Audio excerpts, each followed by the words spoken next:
Hi Shiloh, I just want to do a video talking a little bit about point work, what it requires to do point work, and a little bit about the shoes. I got your email, and definitely dancing is awesome. Point work is definitely a good way to expand it to a whole nother level to be able to dance on your toes. So first, kind of talk about your feet. Like I said in the email, it's really good to have super strong ankles because when you're on a platform this small, like this, you got to be able to support yourself without wobbling and like breaking your ankles and stuff. So you want to be able to have like a good strong rise. When you go up to here, you want to really be able to get really high up on your feet because once you're in your point shoes, you won't be able to get all the way over onto the platform of the shoe unless you're able to pull up really high on your feet, and if you have a good strong pointed foot. You want to have a nice good arching to be able to point your foot real nice like that. You want to be able to balance very well because again you're balancing on a very small platform. Okay? So, a little more about the shoe. This is one of my point shoes. It's just a regular old point shoe. Something special about mine is that it's very tapered like this because I have a super long big toe. So I need a real tapered one to really support my foot. Like I said in the email, if you do get point shoes, you want them to fit your feet like gloves, otherwise they will not work because I've had lots of point shoes that didn't fit me. It has a super hard, I don't know what to call it, the sole basically. It's called a shank and it's made out of paste that goes all the way through the bottom of the shoe here.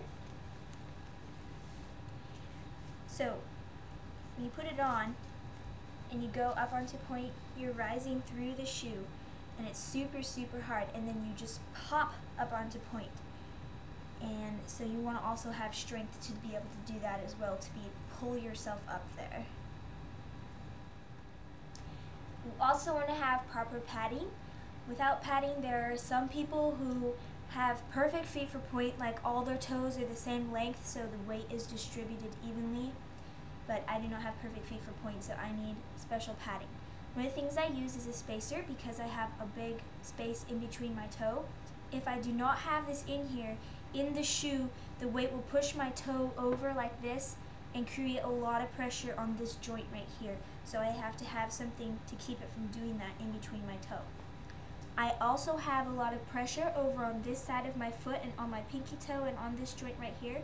So I have a little gel-lined pouch or so, you could call it, and I stick it right over my pinky toe and it goes like that and covers all of that. Then because all these toes are shorter than my big toe, I just put a little bit of lamb's wool right here just to kind of support that, and I put a thin gel pouch over all of it just to kind of secure it, and also adds a little bit of padding for the top of my big toe. Then after that I just slip it into the point shoe and I'm ready to go. When you get a brand new pair of point shoes, the shank is going to be super stiff. So you have to do something what's called breaking in a point shoe. So what you're going to want to do is put the shoe on and you want to feel right where your heel ends and memorize that point on the shank of the shoe right here. So my heel ends right about here. You're going to take that point, hold that where it was, and you're just going to go like this and just bend it back and forth right on that point. So you can break it in and it'll break in so that the curve is right at your arch. If you do not break it in properly, it'll break down lower and result in it not looking right, not supporting your foot correctly, and it's dangerous. You could fall out of the shoe like forwards or backwards or something to that point. Now, to tie your point shoe, well, when you buy point shoes, you should include ribbons and elastics. When you sew the elastics in, you're going to sew them right here at the heel of your shoe, just like that, so that you can slip your foot in through here like I've done, and ribbons on either side of the shoe. You're just going to fold this down here like this, and you sew your ribbons in right where that fold ends, if you can see that. There. You're just going to pull your ribbons up, cross them over, And just wrap them carefully. Try not to get them wrinkled around your ankle. You're going to want to tie them on the inside. Just a nice little tie. Tuck them under the ribbons so that they don't fly away and come untied. So now I'm just going to show you a little bit of point work and how point work works. So down here I've put my shoes on and made sure, you also want to make sure when you tie your ribbons not to tie them too tight, because it'll cut into this tendon back here and hurt pretty bad. I've done that. Anyways, when you start point and after you've broken in your shoes, probably just want to start practicing just doing some rises, going up and onto point, and back down, and up, and over, and up, and back down. The other reason why you want to make sure your feet are strong, like I said, having a good point and getting your shoes fit good, is that if they're not, you won't be able to get over into the platform, which is really important. And even when you're first doing it, you'll probably only get to like right about there, which is okay. You just keep practicing and just try and keep pushing over until you're onto the platform, like so.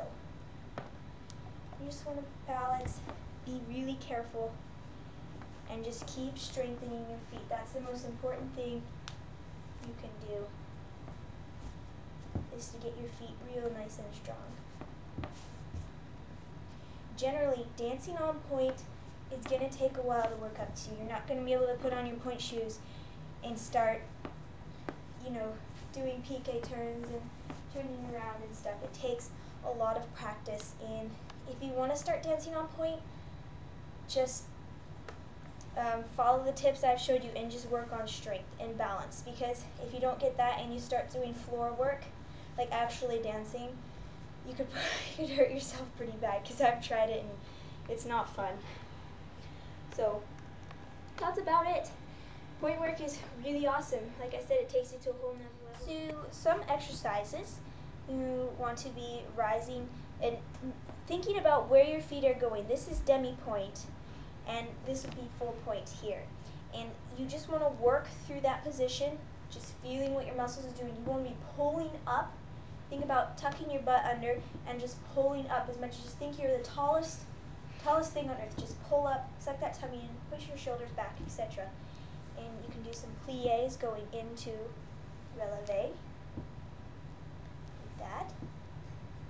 And once you're up here, you can do a plié on point and just work on cranking those heels out for your turnout. Try and keep them there as you come back up. You can also do rises on one foot, which is really hard. I haven't even really gotten it down here because it takes a lot of strength. Just getting up there, trying to go slowly if you can, and just working through it. See, my foot's wobbling there. You can also practice bourrées. So once you get up here on point, you're just going to take little bitty steps just around in a circle if you like. Just really work on keeping those feet real nice and strong, coming down. And more rises in different positions, like second and fourth and fifth, and over to Susu. Yep, that's about it as far as strengthening exercises go.